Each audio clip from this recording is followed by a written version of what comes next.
অধ্যাপক doctor SR খান sir, আমরা ভীষণ আনন্দিত বোধ করছি আপনি আমাদের স্টুডিওতে কষ্ট করে এসেছেন।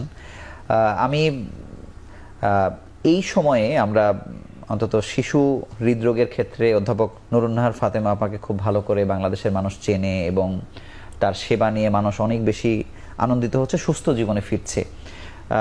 অধ্যাপক ডাক্তার নুরুন্নাহার ফাতেমার সঙ্গে আপনার পরিচয় কবে হলো, মানে সেই গল্পটা একটু শুনতে চাই। ধন্যবাদ। খুব ইন্টারেস্টিং একটা ঘটনা। আমার হাতে একটা প্রেসক্রিপশন এলো, আমি প্রেসক্রিপশনটি দেখে আশেপাশের লোককে বললাম যে এই প্রেসক্রিপশনটা যার সে অনেক দূর যাবে, অনেক দূর যাবে, অনেক আগের কথা এটা।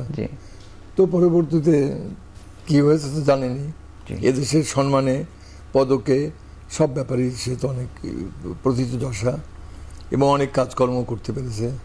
তো এই হিসাবেই আমি প্রথম ছিলাম, পরে খুঁজে খুঁজে দেখলাম যে সে কে। তারপর ওর হাসপাতালে গেলাম, হাসপাতালে গিয়ে খোঁজ করলাম, দেখলাম তার কার্যক্রম। তো এইভাবে আস্তে আস্তে সম্পর্ক করে। এখন তো আপনারা অনেক সময় দেখি মানে যুগপতভাবে কিছু অনেক সামাজিক কাজ করছেন, সেই কোন কাজগুলো আপনারা একসাথে এখন করছেন?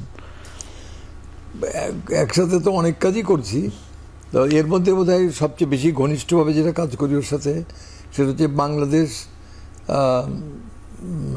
Child heart foundation. Bangladesh child heart foundation এটা প্রতিষ্ঠা করেছিলেন এমআর খান, প্রফেসর এমআর খান, সাতক্ষীরার শিশু বিশেষজ্ঞ। উনি প্রতিষ্ঠা করেছিলেন, উনি ইন্তেকাল করলে তারপরে ওরা আমাকে জবরদস্তি প্রেসিডেন্ট করলো।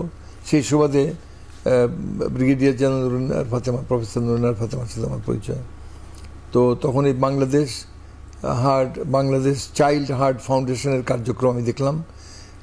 একে তো অনেক জটিল হৃদরোগের চিকিৎসা করছিল, ইন্টারভেনশন মানে বুক না কেটে অপারেশন না করে, আর পরবর্তীতে অনেক কঠিন অপারেশন করার চেষ্টা হচ্ছিল। এর মধ্যে ওই সৌদি আরব থেকে এবং ব্রিটেন থেকে দুইটা চ্যারিটি ফাউন্ডেশন এসে তাদেরকে সাহায্য করতো। তো এই সুবাদে আস্তে আস্তে জড়িয়ে পড়লাম।